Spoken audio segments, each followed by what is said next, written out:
Hey guys, I'm hopping on here to go over exactly what we are doing today.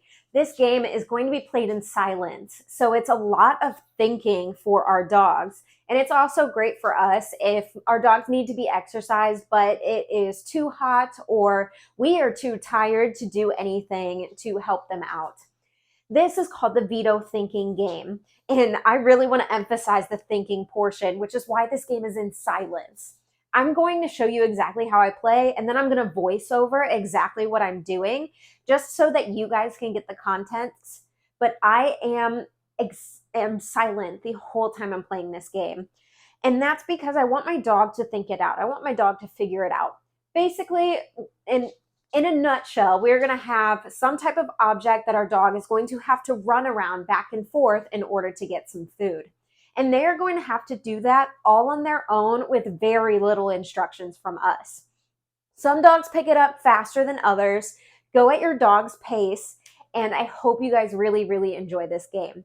This is a great game to play when it's extremely hot out, like it is right now in the Midwest. As you can see with my tank top on, it's boiling outside. So I wanted to give you guys a game that you can play during the hottest time of the year, or if you are just so exhausted after a day's work and your dog is begging for some type of exercise. This is a great game for that. Here's the game. The first thing you're going to do is use whatever object that your dog is going to walk around. I'm using a wooden pole that my husband made for me. You don't need to use anything special. You can use a trash can, broom, chair, anything, literally anything. And as you can see in the very beginning, if you go back, your dog is just going to walk back and forth with it. And then you're going to gradually move that object further and further away from you so that your dog has to work a little bit harder and move a little bit further between each repetition.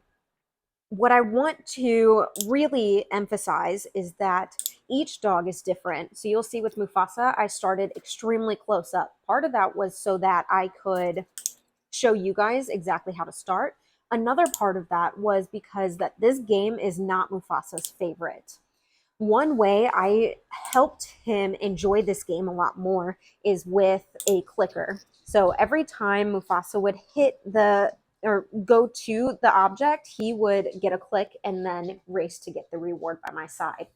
And Apollo, you can already see, is very different. He started with the pole further out, and his movements away from the pole are even further than any other dog I will show.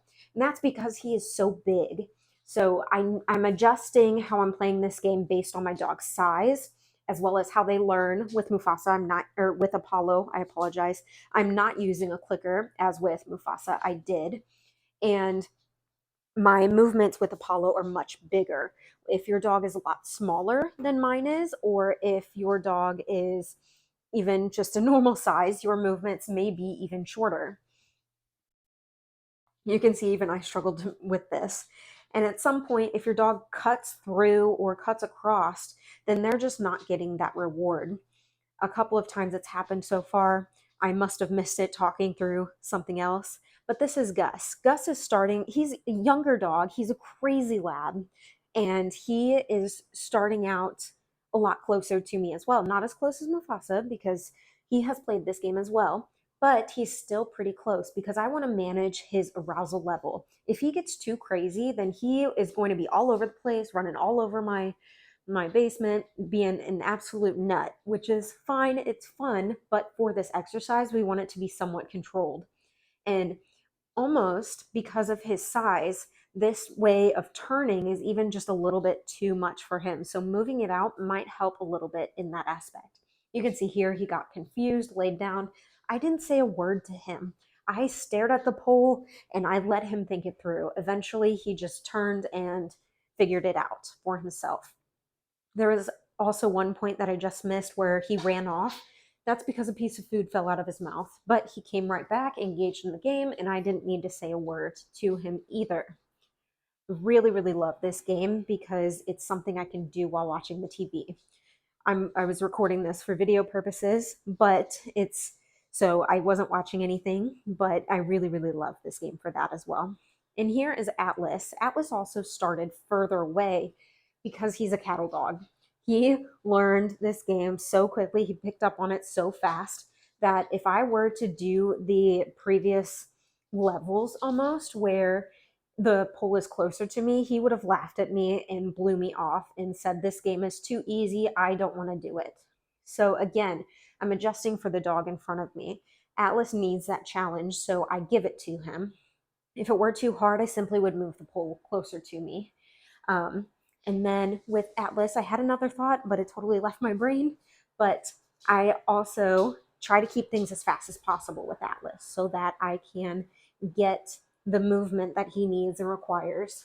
And once I did this with my dogs, I also want to mention that I only did this for 2 minutes. I literally set a timer, 2 minutes each dog, and that was their training session. And it is hot outside, but they were all still panting, still exhausted. Have fun with this game, guys.